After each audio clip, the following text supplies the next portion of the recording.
Good morning. Let me tell you a story of kindness. Once upon a time, there was a man. His name was Max. Max was a successful businessman and a very professional person.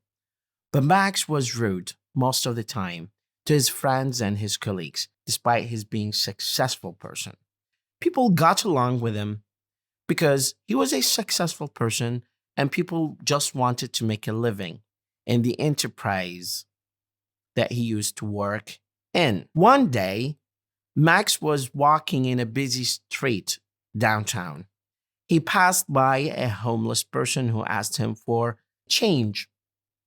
Max replied in a very rude manner and just dismissed the man. On the corner of the street, Max noticed that the homeless person was following him, and Max continued his way to get to his work. However, the homeless person kept walking after him and following him.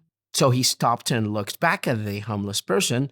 The homeless person got closer and handed over to Max his wallet. And he told him, "This is your wallet."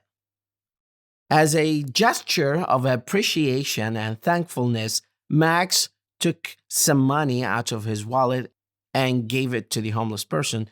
The homeless person rejected that, but he thanked him for the kind of behavior he showed to the homeless person. Max felt ashamed for his rudeness and promised the homeless person to be a better person in the future. The moral of the lesson is that the small acts of kindness can bring back so much to you than you can imagine. Don't be like Max, and have a wonderful day.